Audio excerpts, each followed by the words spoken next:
my thing yet.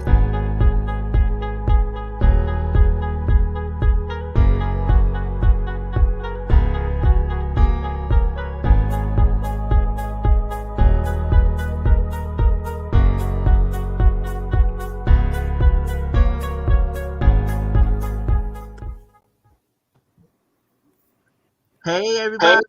Hello. Hello. Hey. How is everyone today? So good. So good. How are you? So good. You know, we do like it when it's really good. Y'all already know how we do. I heard we got a lot of people watching tonight. So y'all know we ain't not gonna get started until y'all share, y'all like, tag your sisters, your brothers, and your friends, and your boyfriends, and your husbands, and your wives, and all that. Because we're not gonna get started until y'all tag and like and share this live. Share us. We like to be shared. Ooh, We do. I know something you could have talked about, Sean, and I didn't even think about it. You on mute. Oh, sorry. You're gonna have to sing it again. I was in full concert. Y'all should have heard me. I saw the facial expressions, but I could no. Are you no. like that? Gosh, Jay. Is the thing on? Is it recording? Are we ready? I think so. Hello. Okay. So Hello. How you doing? how you doing? So today we're gonna go ahead and actually make it hot and get started. As y'all start trickling in, I do want to go ahead and give a shout out to Crew/Uplift, which is our sister organization. Whoop, whoop. Crew stands for Community Empowerment, Community Resources for Empowerment and Wellness. I don't know. The more I say that, the less I get. The more difficult it gets for me. I didn't want to jump in I didn't want to interject. Every time. I was about to get in. I was about to jump in and start taking over, but I heard you had it.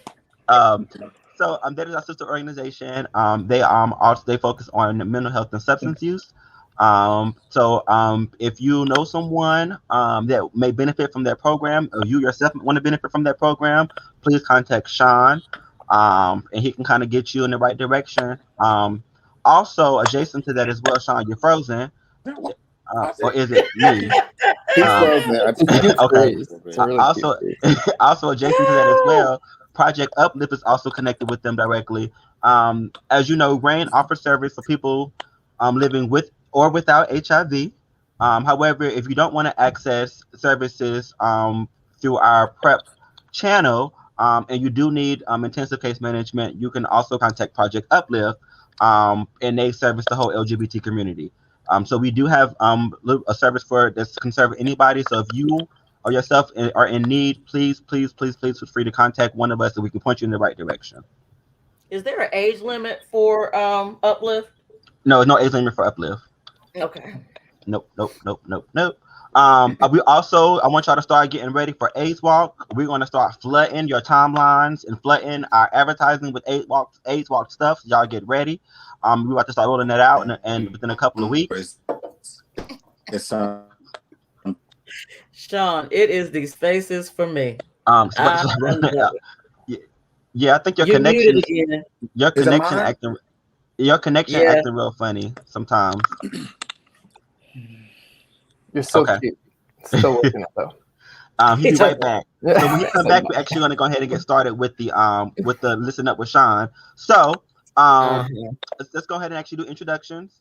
My name is Jonathan, Johnny Wilson, what have you.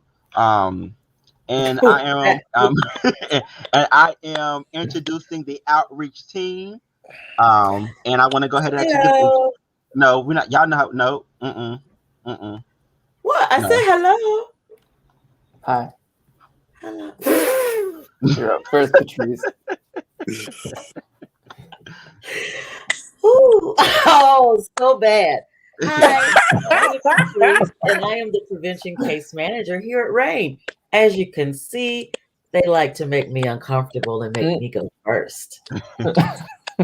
Come and see me if you need anything that has to do with prevention, if you're interested in sex education or any kind of healthy sexual information. I am very happy to come and share with you.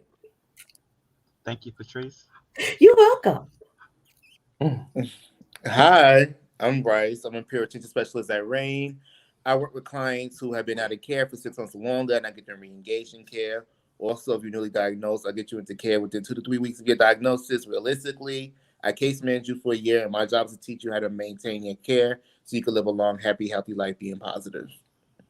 Thank you, Bryce, for that lovely introduction. Mm-hmm. That was so concise. It was. Hi, everyone. I'm Jesse Elkins. I am the research coordinator working on 5 studies looking at HIV treatment and intervention and HIV prevention. So we've got studies for everyone. Johnny, do we have the flyer to put up? Oh, Johnny? Oh. We do not. Oh, we don't. Okay. So if you're interested in participating in any of our incentivized/paid studies, you could earn up to $300 by going to carolinarain.org/program/research. Take the screener for any of the studies. I will get the report. I will reach out to you, and we will enroll you in a study if you are eligible. Where the money resides. Where the money resides. Oh my God. Thank you for that, Justin. We'll make sure we get you right next time, okay? Perfect. Thank you. Where my flyer at? You back? Hi, everybody. Can y'all hear me? Can y'all hear me now? Yes. I'm sorry. I was having some technical difficulties on my phone, but y'all already know how I give it up. It's your favorite. The one with smiling and always happy. It's me, Rashawn, your PR specialist here with RAIN. I also am partnered with CREW, which stands for Community Resource Empowerment Wellness. We focus on harm reduction as it relates to substance use. So if you know anyone dealing with those issues or may have some mental health issues that they need to deal with, please send them my way. I need those people to come see me. I am their peer, and I'm here with them, baby, and I'm here to relate. Okay? Send them on over. Call the number below. Right there. Thank you so much for that. But now that since you went last, we're gonna go ahead and actually move this right along, and start with our listen up with Sean. And here we go. Listen up with Sean. I thought they listened good. Oh, they listening? Yeah, they listening. Oh, cool. What's going on, y'all? How y'all doing? How y'all been? I hope you had a wonderful Valentine's Day. Unfortunately, I didn't have one, but I'm still loved by many, so I'm good. Okay. Now, however, I was cruising the internet, looking at a couple of things, trying to see what was going on and what was hot right now. But I did just happen to run across one thing that I really was interested in because I really do love this celebrity. And I actually watched her growing up. So we're going to start off by talking about Britney Spears. How many of y'all have the whole Britney Spears thing going on right now? I don't know what's going on with Britney Spears right now. But she's under conservatorship under her parents. I mean, under her father. Now it's a documentary that they did too, and that steamed a whole bunch of other stuff that was going on, and she wanted to bring everything to the limelight and let everybody know what was going on, as well as her I don't know if it's her fiance or it's her husband. But he had a lot to say too in a lot of articles that were being posted in that I was reading up on. But as I am continuing to read, it seems like Britney's father had a lot of control over her life and her career growing up. And she didn't have much say so because she was signed under him. And now I think the fans and Britney herself and her husband are a little tired of the mishaps that are taking place with people not understanding that they're saying that Britney is not mentally stable to handle her own career or music or anything of that sort. But I think she's a grown woman and she can handle being in a marriage. I think she can handle. Don't she have children? Like more than one? No, she has what? Children? She has 2 sons. So, Sean, have you seen the documentary they just put out? I'm actually going to watch it later on tonight. It is so cringeworthy because you just want to fight for her, right? Yeah. And no one is standing up for her in her immediate life. But I think her mother now has conservatorship over her. That's what I got from the documentary. Wow, that's so sad. That is everyone's got to watch it. To, really experience anything on your own because you were too busy. Your parents are too busy controlling everything. That is so weird. Well, they pimped her out at a young age, so of course they're going to tell people whatever they need to tell them to make them look good and her look bad. It's just like Lindsay Lohan, except she went way off the She end. did go left. She did. She did. Hey, Lindsay said, "Oh, Hey, okay." Megan Lee from Vive, how are you? Hey, Megan. Hey, Megan, how are you? Hey.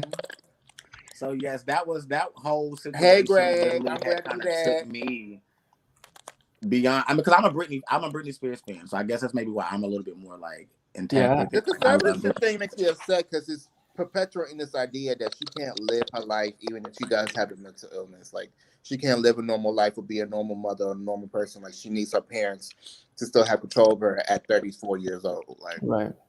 Yeah. It's creating stigma. Mhm. Like, there are a lot of people that are mentally unstable. You don't see their parents running up in there talking about, give me all your money and let me pay your bills. That's not a thing. And any mental health professional will tell you that's not healthy. Mhm. How are you going to grow and learn if you don't ever have the chance to?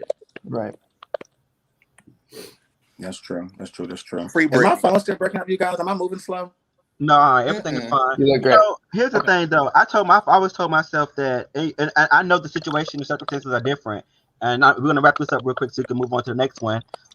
Is that if I was to ever like got famous and came into some money, like being completely honest, my mother, and I know the situation is completely different though, but my mother would be my accountant, point blank, period. She has total control of everything, and I know the situation is different. I know that they're talking about something totally different. This is being forced upon things like that and whatever. But I already had worked it out with my mom. Mom, if I'm famous, I need to step up. You're going to be the sole provider of my account. I need you to, be on your stuff and know what's going on because I'm going to be looking at you. Like, you're my mama at this point now. Right. But my mother would be, so, but I understand the situation is different. So what's next on your topic list?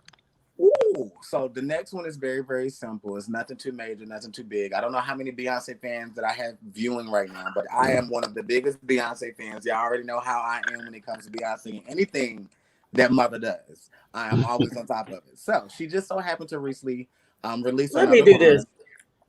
Huh?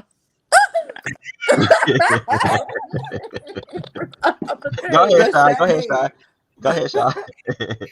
But she just recently released a line from Ivy Park, who's also partnered with Adidas, and it's called Icy Park.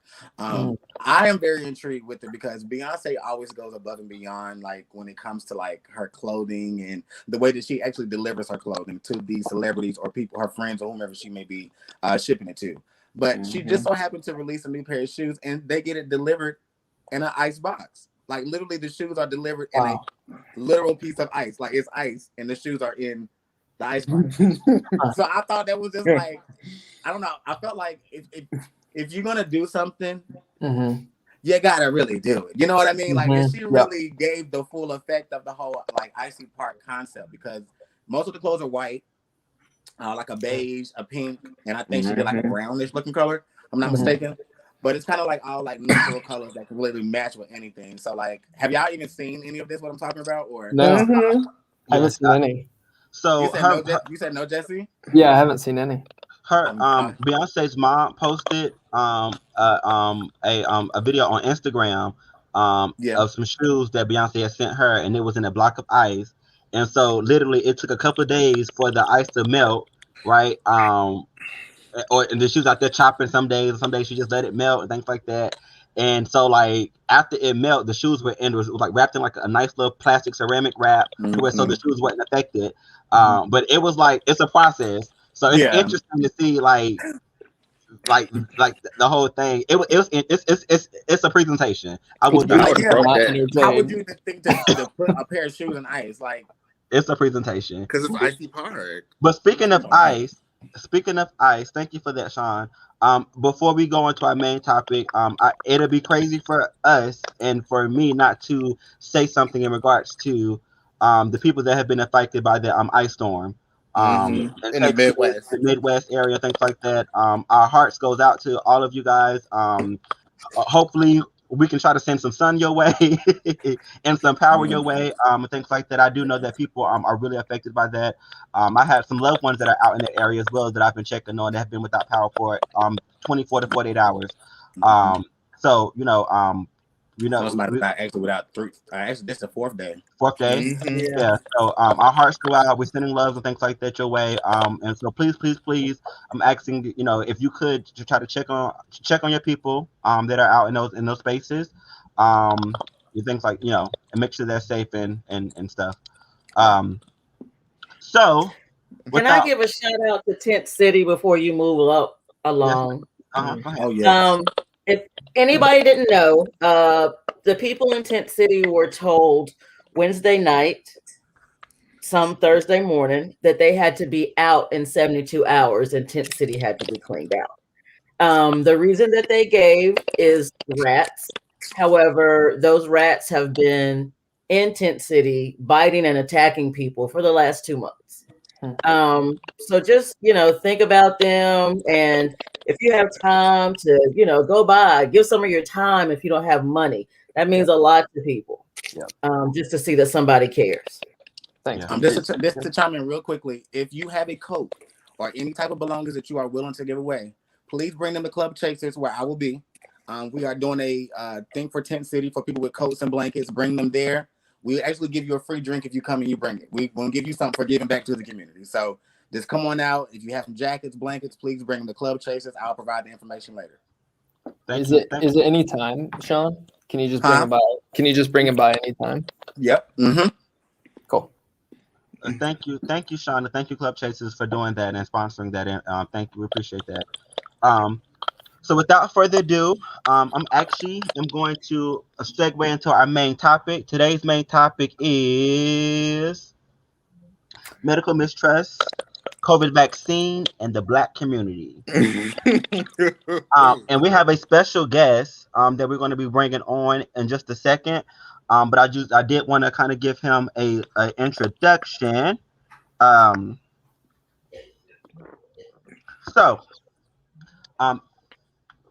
Dr. Benjamin F. Simmons, go by Dr. Simmons, is currently a family physician at HM Health in the Department of Family Medicine, currently serving as faculty for the residency program at Union Family Practice in Monroe, North Carolina. He practiced full scope family medicine, providing care from newborns. He also provides care for patients in the hospital at Atrium Union Hospital. He has a passion for community beyond the office and hospital's walls and served as a community board such as Regional AIDS Interfaith Network, RAIN, and Charlotte PFLAG. He also serves on the board of directors to the American Academy of Family Physicians and board member on the North Carolina Academy of Family Physicians. Dr. Simmons graduated from Longwood University with a Bachelor of Science degree in Biology and Chemistry in 2003. He earned his medical degree at Howard University, College of Medicine in Washington, D.C. in 2008. And in 2012, he completed his residency at Carolina Medical Center, Elizabeth Family Medicine. He believes that the best health outcomes are achieved when physicians meet patients where they are and provide service that meet their needs, such as affordable medication, healthy food, reliable transportation, and stable housing. One of the things that I also wanted to point out is that he also, Frankie is also the vice president of the Charlotte Trans Healthcare Group. So without further ado, I wanted to bring Dr. Simmons on board, and here he goes. Hey, Dr. Simmons, how you doing? Good afternoon, evening, whatever time or morning you are rewatching this broadcast, if you're watching live now. Welcome. Definitely a pleasure to be here with everyone this afternoon. Thank you. Awesome. So we're excited. So, are you ready for us to pick your brain? I got my mug. I see some other people with mugs too. Cheers. I think we're talking about hot tea at some point today, so I was like, let me get some tea too. Yes. Feel the energy. So we're actually going to go ahead and get started. One of the things that we wanted to talk about initially, first, before we even get into the COVID vaccine, was medical mistrust and how it shows up. So one of the things that I wanted to kind of talk about first is how did we get here in the African American community? How did we get to a point where we are, um, you know, afraid to kind of go to the doctors or not or don't want to go because of what we have been told from age 3 and on up, things like that. How did we get here? Let's talk about it. Do we have a long time to talk about this? To be very honest, though, when you talk about how we got here as a country and as a community, it actually dates all the way back to slavery. And I had to do some legwork on my own. It's like, because, a lot of us are very familiar with the Tuskegee research incident that happened over a 40-year time period, which is really something that we all talk about very often when it comes to medical mistrust. But that mistrust actually started, during slavery times. So 1849. thank you. So historically, it actually was very imperative that a physician was present to evaluate the cargo, hashtag our ancestors, and the people coming from Africa during the transatlantic slave trade. Because if those individuals died, got sick, or had, any condition that prevented them from doing the work that their slave owners and masters wanted them to do, that hit their bottom line. So basically, you are now engaging the slave trade and the medical community with slaves, saying we got to make sure that these people are healthy and strong and able to work when we put them out in the fields and do whatever. So that's kind of where it really starts. And you have this occurring all the way to the point where there's actual legislation and policy in place that mandated physicians to be present on slave ships. And then you just kind of track along through the historical timeline when, I mentioned the Tuskegee incident and the research that was almost like a 40-year project that happened from 1932 to all the way to 1972. Hello, most of us were at least had parents that were born before 1972. Grandparents who were still alive during that time period. You also had, situations like the father of gynecology, who has been celebrated as the man who really set the standards, Dr. Sims, but actually he did atrocious experiments and research on women without any form of anesthesia or any type of numbing agent. He also performed research on newborns. And this was a consistent pattern within the majority population when they were looking at us, not as humans, but as livestock, research subjects. So the whole medical community really leveraged the slave trade and the Jim Crow era as ways to use Black and brown individuals as a part of their research without even being ethical. And so they could do whatever they wanted to do for research purposes. And this occurred all the way up until what was about, I think, 1974, when you actually had the National Research Act that was established that required IRB approval. So that's the International or Institutional Review Board, which means that you have to make sure that the research project that you're doing is safe and is ethical and it is not intentionally harming or being malicious to any persons. Right. But even in that space, you still had the historical references and issues of coercion of reproductive rights and actually mandating certain individuals to be on certain forms of contraception, birth control, and forced sterilization of individuals that were deemed mentally unwell, which impacted Black women more than any other race in this country. So you have these historical issues that kind of go along throughout history that kind of build on each other. You had the issue of the segregated and desegregated hospital systems. So you actually had segregated hospital systems that really only catered to white individuals. And if black people wanted to seek medical care, they had to go to a basement or, a hallway where no other people were there, or all white patients had to be treated first before a black patient could be seen. And then you had my illustrious institution, Howard University Hospital, which was actually Freedman's Hospital that was opened in 1862. It was one of the first black hospitals in the United States during the Civil War, post-Civil War time. And this just kind of led that movement of the importance of having black hospitals. But even, up until, the civil rights era, I think there were about 90 black hospitals or hospitals that catered to only black patients.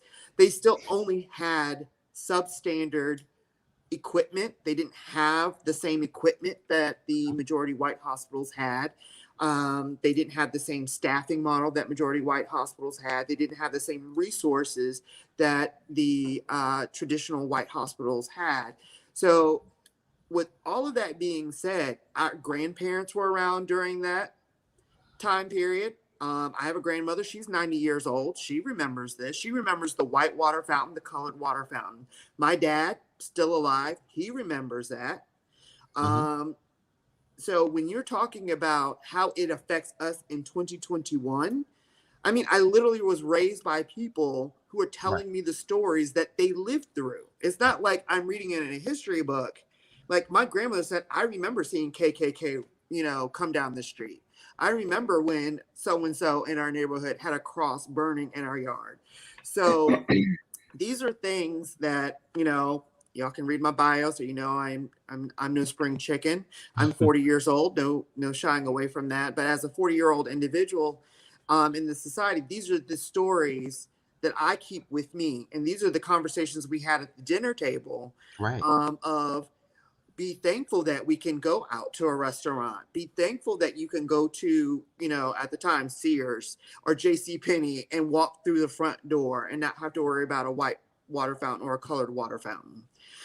So that's kind of where this mistrust developed and where it actually still lives. Because if I weren't a physician, I'm sure I would carry with me a certain level of mistrust in physicians who don't look like me, just based off of the historical context. So it is not uncommon that individuals who aren't a part of a medical career or do not have a family member who's in the field of medicine to have some level of mistrust. And then you add that intersectionality of individuals who don't make a lot of money. So now we're moving away from a race issue because we have moved away somewhat, not a lot, but now it's about who has money and access to resources.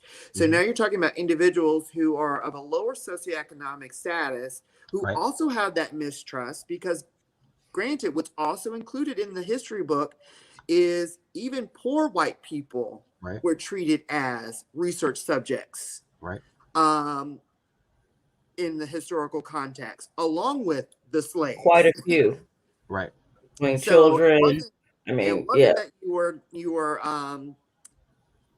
prevented from having this research subject or being medically mistreated because you are black versus white. It actually did have a connotation with your income, your socioeconomic status. So that all plays into a fact of the mistrust that is current today.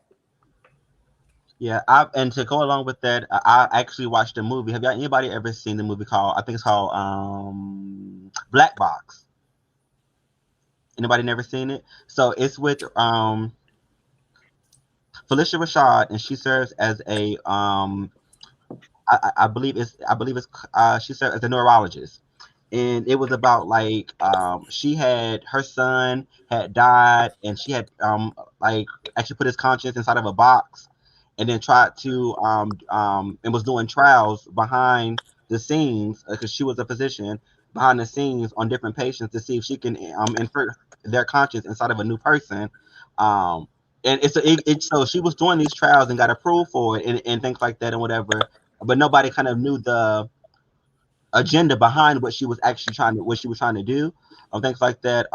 And but it wasn't a racial thing. It was more so a income thing. Like somebody that may not have been able to afford, the medicines to treat, themselves or treat their family members. They had to go to this person because it was a research study and it was free, right? And so, or they was able to kind of get incentives for joining. So it kind of showed up in that movie as well. Just wanted to bring that up. One of the things that I wanted to ask you, Dr. Simmons, is how does this conversation, medical mistrust, comes up in your practice, or does it come up in your practice? For me, directly. So we know that there's research out there that shows that patients who are the same ethnicity as their physician have more trust in their physician, nurse practitioner, or PA. There is more trust that's there overall across the board. If you research Americans and their trust, a fourth of Americans in the United States trust medical providers. That means there's 3/4 of people in the country that have mistrust, regardless of race and gender and ethnicity. And it's rightfully so because, we still have issues of higher rates of maternal mortality and undiagnosed or delayed diagnosis of a condition called eclampsia or preeclampsia in pregnant moms. And then we have higher rates of infant mortality among Black and brown babies. Recent studies came out that Black individuals are undertreated when it comes to pain. And we're not talking about like a 1950 study, a 1930 study. We're talking about right now in the 2000s that Black individuals, when they come to the emergency department or hospital for conditions that result in pain, fracture, migraines, traumatic injury, their condition is undertreated from a pain standpoint. So And from can I a just yeah. before you move on, can I just ask in regards to because what do you think that stems from? Like, I know there was an opioid crisis that we're pretty much still in, not necessarily over, but I know it kind of came up within the last 5 to 10 years. This opioid crisis and people kind of being and the doctors not really prescribing certain drugs or medications, pain pills, and so do you think that that's something that came up recently, or you feel like that's kind of been across the board anyway, even before the opioid crisis came about? So now we have to talk about the biases of the physicians and the healthcare workers, because there are in the particular instance when we're talking about inappropriate or inadequate pain management or pain treatment. The bias of, well, Black individuals have a higher pain tolerance, so they don't need as much pain medication. Black patients don't have the same nerve fibers and nerve endings as white patients do. So they're not as sensitive when it comes to pain management or needing higher levels of pain. The bias of, oh, well, Black individuals are drug addicts. So now you're talking about those biases of the healthcare worker when they see a patient without even talking to a patient. And all you're seeing is their skin color. You are guessing their race, their ethnicity when you walk into that room, and you're bringing your biases in that room, and you're saying, well, that person is just drug seeking. So without even going in a deep conversation of what actually happened to that patient or that individual, of why they actually came into that medical space and why are they seeking medical treatment and medical care. So the implicit biases that we all have, because we all have those implicit biases, but unfortunately, when they come into the professional space of where, as a patient, I am suffering, I'm seeking out someone to help to alleviate my suffering, that person on the other side now has a bias in bringing that bias in to the exam room and trying to make a medical decision based off of how they feel about your race, without even knowing who you are and having a deeper understanding of your condition and how they're medically trained. I mean, every medical school is not equal. And when it comes to how they talk about race, how they talk about gender, how they talk about sexual orientation and gender identity, there's not equal education across the board. So some individuals who are in urban settings or urban communities will get a deeper understanding. I will shout out my medical school. I'm in DC, Georgia Avenue. So the patient population I was exposed to were minority patients, and the conditions affecting minorities on a consistent basis was the foundation of my medical education. So when coming out to majority spaces for residency, you know, my patient population kind of shifted. I am actually now seeing more white patients than I did when I was in medical school. So my level of understanding and training and education and my biases, because I mean, you as a person of color can have biases about your own race based off of your experiences and how you're trained and who's teaching you. So based off of my personal experiences, you know, I walk into the room with a different level of understanding and walk into a room with a focus. I have my own biases. We all do. But the biggest thing is that we are aware of it and that we do something about it as long as we're aware about it. Agreed.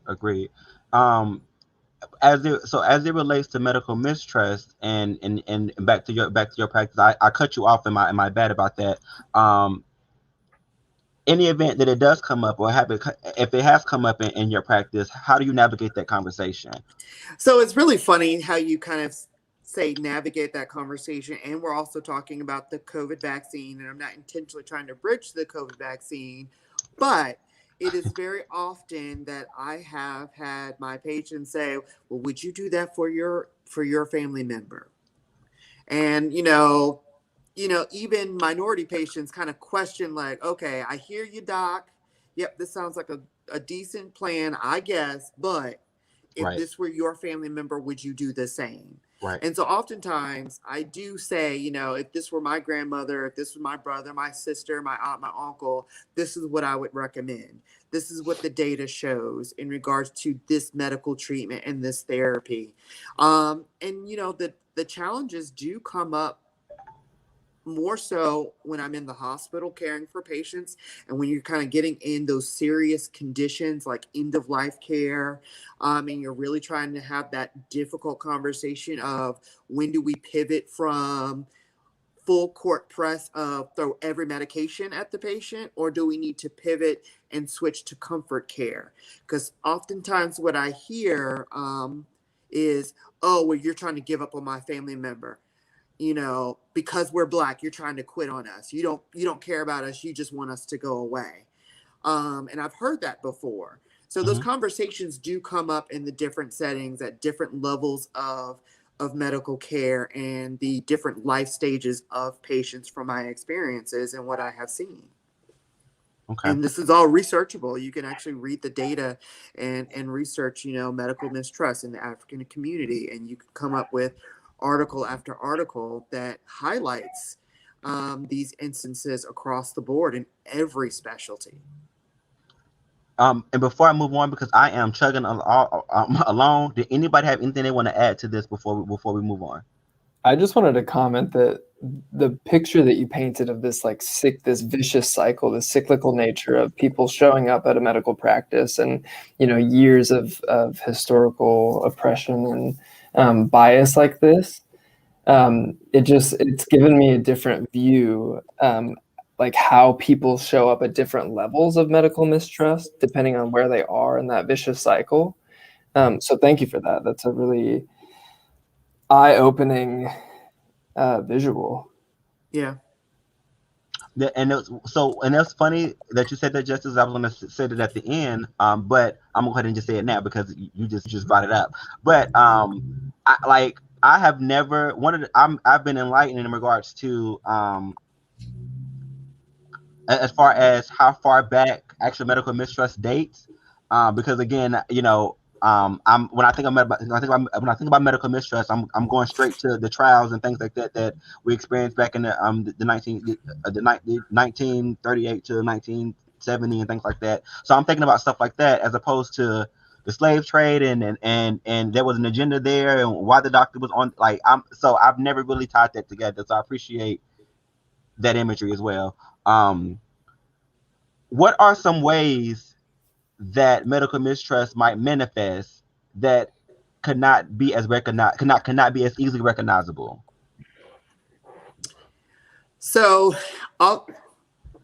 what is not easily recognizable is when the patient is in my office or a physician's office. I'm saying, okay, this is the treatment plan. We're going to go this prescription. We're going to do this, this, this, and this. And the patient will smile and nod and say, okay, and then walk away. Then a week later, a month later, or even 3 months later, worst case scenario, a year later, they come back in and said, oh, okay, so I haven't seen any refill requests on this medication. Have you been taking this medicine or whatnot? Like, oh no, doc, because I know that my grandma was on that medicine and she died. So, or I don't know about that. There's always this kind of like that question mark in regards to some of the medications. I mean, I've had patients distrust insulin. Like, oh no, I'm not going to be put on insulin. My family member was on insulin and they had a horrible outcome. Or metformin, which is a very commonly used medicine for diabetes. Yes. Oh, I'm not gonna take that medicine. I don't trust that because someone in my family did not do well on that. Or I heard or I read that this is not a good medicine to use, or this is unsafe. So that's kind of how it kind of manifests itself. It doesn't manifest itself so much in my face as much, but it manifests on the follow-up when I say, so did you take your medicine? When we're talking about mental health and the minority community. So it's just like depression, anxiety, and those other psychiatric conditions, schizophrenia, bipolar disorder. Those are real medical conditions that require medical treatments and therapies, but yet we still struggle with getting the Black community to really wrap our arms around the importance and the value of mental health, seeking mental health services, taking medications for mental health needs. I mean, some people say, well, if I'm depressed, I can pray it away. The fact that I'm depressed or anxious is because I don't have enough faith in God.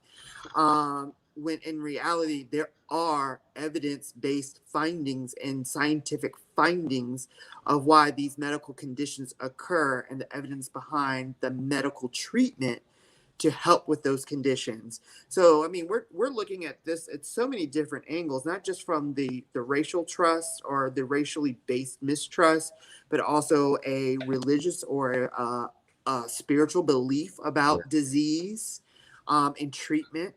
So you got so many different angles that are occurring and issues that are being brought up at one point in time.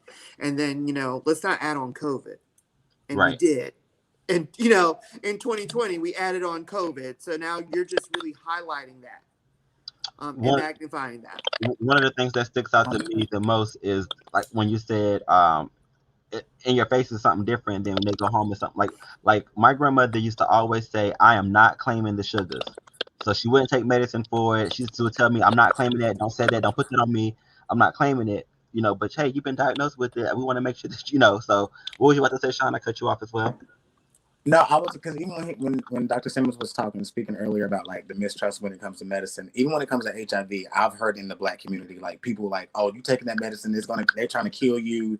It's the government. Like the stuff you hear, it just baffles me. And it's like, if you just take the time out to kind of educate yourself and read up on some stuff yourself, it'll be more beneficial instead of you just hearing about word of mouth, or, it's a generational thing. Your parents said this about medicine. So now, you're older, you feel the same way about medicine. So you don't want to take medicine. So now something's wrong with you health-wise. And the doctor's telling you to take this medicine. You're like, no, I'm good. Like, that's probably going to worsen the situation instead of just listening and hearing people out and just taking the time to educate self. I just keep saying that, like, people just need to read. Like, I don't get it, but. Dr. Simmons, does it ever show up, the mistrust, does it ever show up in kind of the reversed role where a patient comes in and they say, what more can you do for me? Like, you're not doing enough, because they don't trust that you're serving them the way that you should. A very good question, and there is that, and there is actually research and evidence behind that too, that believe that one patient got the everything treatment method while this other patient only got some of that. Right. And the fact that one patient has better outcomes is because the healthcare provider really took the time to invest in patient education and researching resources and really giving all of the necessary tools for that patient to understand their medications and really provide different options for that patient, versus some patients have been dismissed, like, okay, we'll just give you these 5 medicines, or we'll try this, and you Right. come back whenever. There is that actually does happen in some communities across the country. So it is not a falsehood that patients are being pushed under the rug for Right. some of their medical conditions. And some physicians, who are fortunate enough to care for patients who have had challenges with mistrust, I think it's a beautiful thing when I can take the time to actually speak with my patient, hear what's actually going on with them, and really just let them talk, and versus me just kind of telling them what they need to do or Right. what they should have done, or blame them for where they are right now, and just kind of listen and then pause for a minute and say, okay, sometimes I've actually had to say, you know what, we're going to start from ground zero. So whatever medicines you were on before, let's just scrap all that, and we just going to start from pill number 1. Mm-hmm. We're going to do this. Yeah. We're going to get this blood work. And then I would like to see you back in a week. Mm-hmm. So let's walk this journey together, because I have to build trust. Like, Right. I can't expect for you to walk in the door and just automatically trust everything I'm saying. And as healthcare providers, we have to own that. The research and data is out there about mistrust. So now we have to take on the onus of building that trust and showing that we are here to help and that we are taking the necessary steps to do so. Ways that we are doing so is the fact that you see people that look like me when you come into an office. You see, black and brown individuals. You have multi languages available to patients, so that they're not trying to guess and figure out, what did that doctor really say to me about my diagnosis? Is that a real diagnosis or what? No, I'm actually understanding and hearing what the doctor and nursing staff are saying in the language that I understand. They're people that look like me, so I do kind of trust them more because they understand when I talk about my family structure. I mean, there is a difference in Black culture that is not present in white culture or Hispanic culture. And if you talk about biracial culture, things like that. So, I mean, there's a certain level of foundational trust that patients can walk in when they see people that look like them. Mm-hmm. The same thing with gender. I mean, you have some individuals who have endured sexual trauma, so therefore they don't expect to trust a physician that is of the same gender or a different gender, depending on the traumas that they had. So Right. there's a whole lot of layers when it comes to the trust and how we mitigate that trust and how we build that trust. Right. One of the things that you've already talked about is directly tying COVID-19 and actually in COVID-19 vaccine and the medical mistrust. So I want to kind of dive into that conversation a little bit more. How do you feel about the vaccine? Let's talk about the science. Okay, so I want to say this, and I'm going to be very clear when I say this, and I'm saying it from a human standpoint. When I heard about the vaccine, I was nervous. Humanly, I was nervous. And I want to share that. Why? Because I know other people are nervous about the vaccine because it's new. You don't know, you don't understand. However, I will bridge that to, it is normal to feel nervous about something new and unknown. Second step is to actually research, talk to people you trust, and get the facts. So when it came to my time to get the vaccine, I have been fully vaccinated. I got both doses of the Pfizer vaccine. I did the research. I pulled the article. I reviewed the data. And it was comfortable for me. I understood it. I was like, okay, this is something that I want to do for me, for my community, for my family. So when it came time for me to sit down and roll up my sleeve, I was very happy and excited, and I was comfortable with my decision. And it's okay for other people to be nervous. So let's talk about what's going on with the vaccine. Why is it effective? Is it really effective? Is it really that new? Mm-hmm. Things like that. So when it comes to the science of the vaccine, it is a messenger RNA vaccine, and that takes people back down to their biology and genetics, either in high school or college level. But basically, RNA is that kind of like decoder to produce protein. And so this vaccine, I was listening to another speaker. He kind of called it a Snapchat. So basically, you get this messenger RNA that is in a lipid or oily based substance. So now you're not talking about like, oh, well, this vaccine's filled with lots of chemicals. No, it's not. It is filled with a lipid, a fatty substance, an oil like substance is the best way to describe it, but it's a lipid medium that the protein is sitting in, or the vaccine, the messenger RNA vaccine is sitting in. It is combined with normal saline so it can be injected into your muscle. It has to go into the muscle. That messenger RNA brings in the information inside the cell. It's decoded to create the spike protein or the surface of the COVID virus, which are the little spikes along it. So it produces a spike protein that your immune system now recognizes as, oh, this is foreign. Let me go get rid of this. Mm-hmm. So now you've stimulated your immune system, and now your immune system is saying, let me dive into this, break this down, and I need to remember what this is if I see it again. Mm-hmm. So now we have created that immune memory so that if we are exposed to the COVID virus, our bodies quickly recognize it and destroy it. So in no way, shape, or form is the vaccine an actual dead virus that has been implanted in our arm. It is not. It is not dead virus. It's not live virus. It's not even viral particles.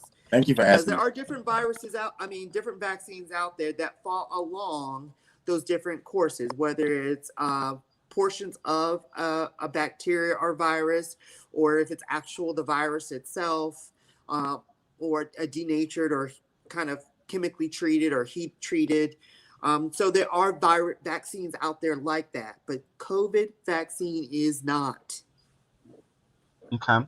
One of the things, and I wanted to kind of hop on myths and misconceptions. One of the things that we talked about a while ago, when the vaccine first rolled out, was taglines and headlines. First doctor died after getting COVID-19 vaccine, and things like that. So I've seen things like that, and of course, when I go and I actually go and actually read the article and the articles full entirety, there are things that are in the article that are saying, oh, basically in a nutshell, they can't directly link that they died from the vaccine. It was other Correct. things that took place. So, but the headline is all people's going to read, things like that. So what are some ways around that conversation? I know one of the lazy answers is go back and read the actual article, but people are not going to do that naturally, and it is what it is. So we have to try to find ways to kind of have that conversation. So what are ways that what are some tips that you can give us in regards to having that conversation as it relates to taglines and actual facts? So the facts and the myths. Okay, so it is not a chip in there. It's not a tracking device in the vaccine. So when you get the shot, they're not putting a chip in there. If anyone has ever gotten a shot before of any kind, the opening of that needle is so tiny. And the syringe is not very big either. So if we were able to even get a chip into a syringe and through the needle gauge, then shucks, our technology is way more advanced than our our government is letting on and the world isn't letting on. There's no chip in the virus, in the vaccine, sorry. It is not going to permanently alter your DNA. So we're not growing a third arm. I don't have mutant powers after taking the vaccine. Sterility has come up as a potential cause or a side effect of the vaccine. That has not been found. There actually, of the 70,000 participants in both the Pfizer and Moderna vaccine, they've actually done some follow-up research on the women who did get pregnant after getting the vaccine. ... Listen, I said the women who got pregnant after receiving the vaccine in those trials. So women are still getting pregnant after the vaccine. We are preliminary saying that it is okay for pregnant women to get the vaccine. We are saying it's okay for women who are breastfeeding to get the vaccine. The only contraindication, the absolute contraindication to the vaccine is if you've ever had an anaphylactic reaction. And for those who have allergies to bees or nuts or something of that nature where you carry around an EpiPen, that's anaphylaxis. The fact that you had an upset stomach because you ate, some type of fish 20 years ago, that's not an allergic reaction. That's not anaphylaxis. The fact that you got diarrhea or nausea and vomiting when you took metformin, that's not an allergy. That's a side effect of the medication. Right. So anaphylaxis is when you have, diffuse hives, you have the respiratory effects, your throat swelling, things, that aspect of an allergic or anaphylactic reaction. You're in the hospital. You don't forget anaphylaxis. Right. Before I move on to my next question, my last couple of questions, I'm going to transition Sean off. I will see you later, love. All right. See you guys later. Bye. One. So and I know we're gonna wrap up because I'm gonna keep you over time, but I'm so interested in the conversation. But one of the things that I wanted to ask you was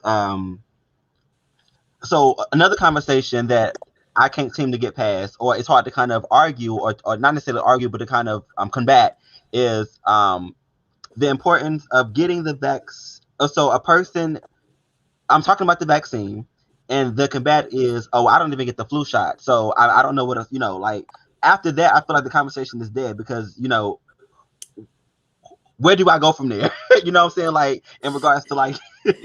So if we use the flu shot as an example, I have some people that say every time I get the flu shot, I get the flu. Be mindful that if you get the flu vaccine on Monday and you get the flu on Tuesday, does that mean the flu vaccine gave you the flu?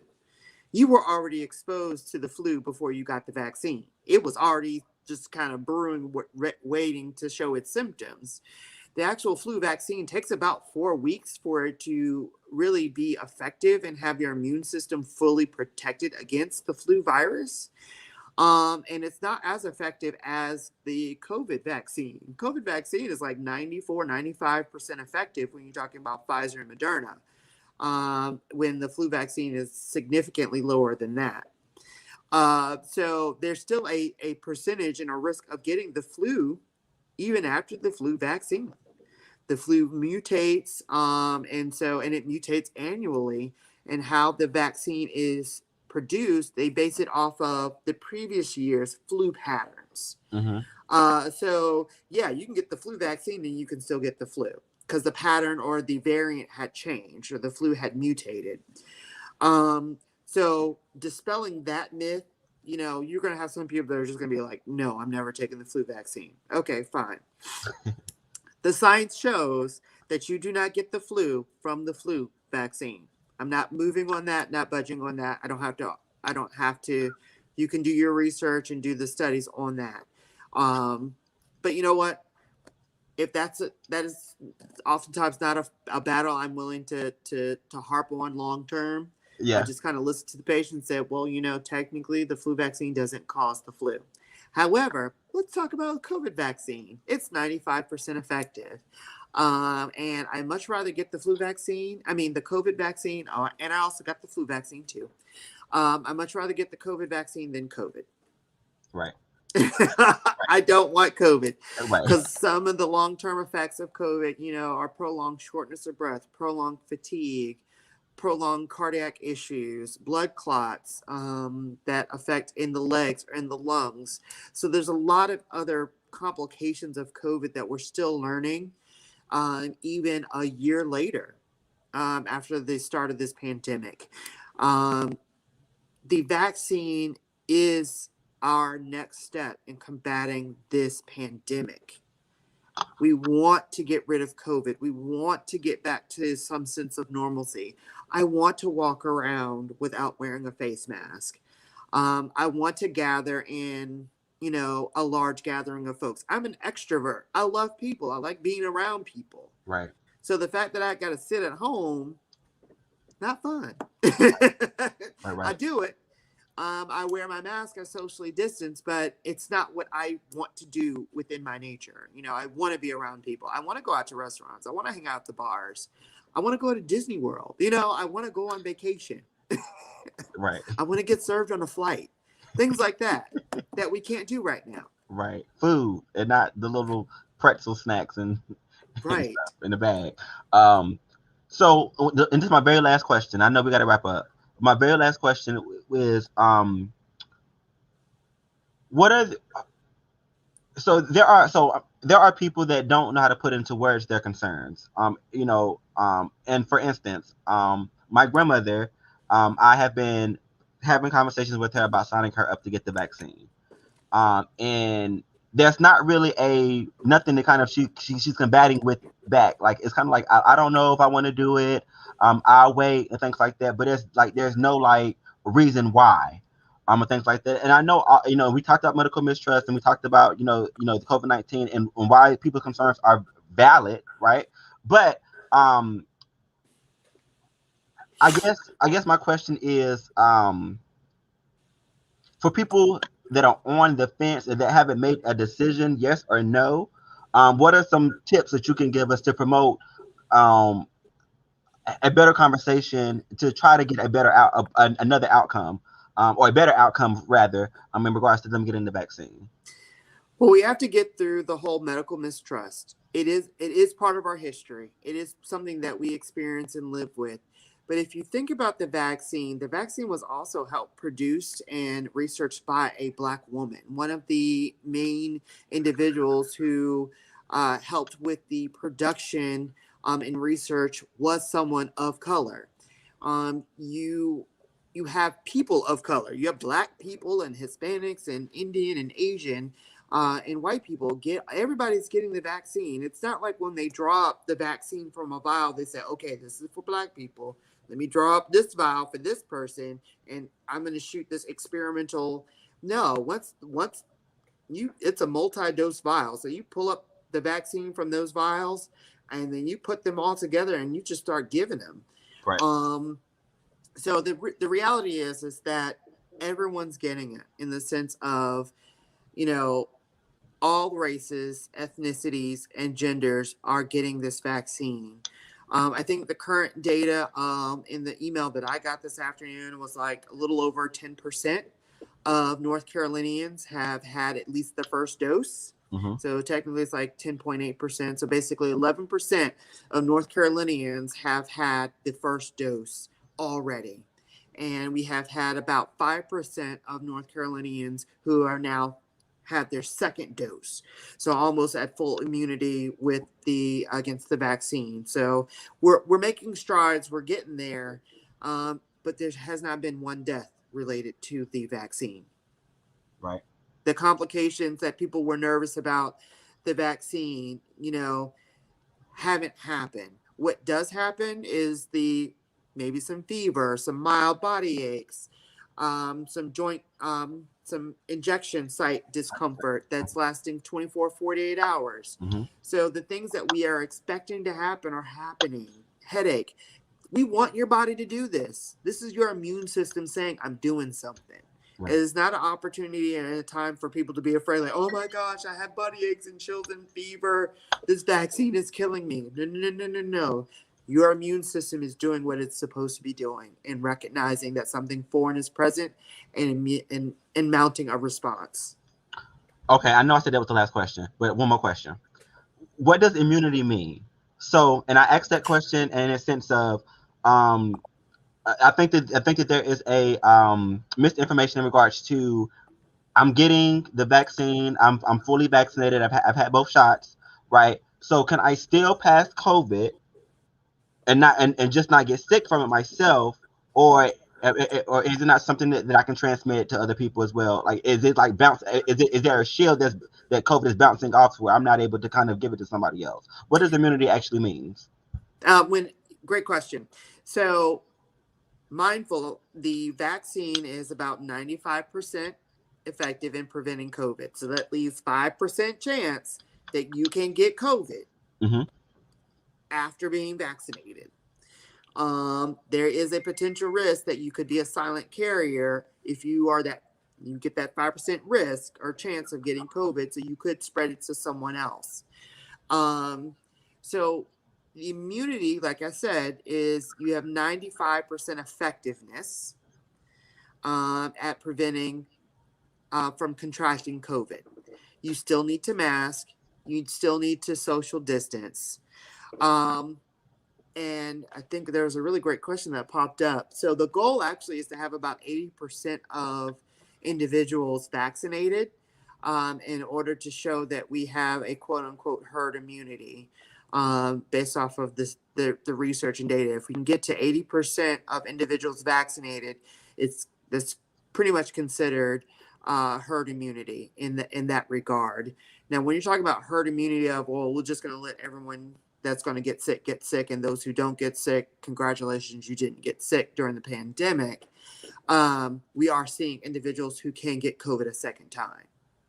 And so we really need to stop the movement of the virus, and stopping the movement of the virus includes getting vaccinated, wearing your mask, washing your hands, social distancing, and really sticking to those key factors, because we have to stop the movement of this virus. And so, in your opinion, how long do you think that it'll take for us to reach, that 80%? Well, without sounding too political, I think President Biden mentioned having vaccines all the way available to everyone, by July? Is that what he said recently? Or having some vaccines out to all Americans by July? Okay. I don't want to get too deep into politics, but there is conversation about getting vaccines out. I think Dr. Fauci had mentioned also maybe getting back to a sense of normalcy by the fall of 2021. So it really depends on how well we roll out this vaccine and how well and effective everyone gets it. If it's your turn to take it, please take it. Please take it. Because the struggle is, if you refuse to take it, we move on to the next group. It's not like people hold your spot. Right. So we move on to the next group. So you who have refused, you just got to get back in line. Like if you say, oh, a month later, oh, well, I think I want the vaccine now. Well, they've moved on from your group. And so you got to get back in and get back at the end of the line or wherever you fall. Right. So when it's your turn, please take it, because that's how we are containing and managing the volumes. There are millions and millions and millions of Americans who need the vaccine. So the best way to manage it is to group it in the different groupings and say, okay, we got to get this group vaccinated, get this group, and so on and so forth. So when it's your turn, please get the vaccine. Thank you, Dr. Simmons. So we're going to have to cut the conversation short, because honestly and truly, the conversation is not over with. I have 20 more questions that I want to ask. I think about them every single time, but I'm going to have to stop right here. And if the audience, if you guys have any questions, please feel free to inbox all of us we'll be able to kind of direct those questions to Dr. Simmons. We can get an answer back to you through email or through messenger, direct messenger, however you decide to contact us. We'll find a way. We'll get you your answer, I promise. But I'm going to stop right here. I do thank you guys for watching. I do thank Dr. Simmons for coming on and joining us tonight and having this lovely conversation. I don't know what's on my screen. Is it blinking for y'all too? Oh yeah, it's like the whole rainbow. Yeah. I love it. But we have a segment, just the tip, but I know that we're over, and I know that we're over, and I don't want to hold y'all any longer than what I've told you that I was going to hold y'all for. So we're going to table that just the tip segment for next time, okay? But y'all know how we're going to end this live. We do it the same way. Dr. Simmons. You can join us if you want to, or you can just watch. But y'all ready? All right.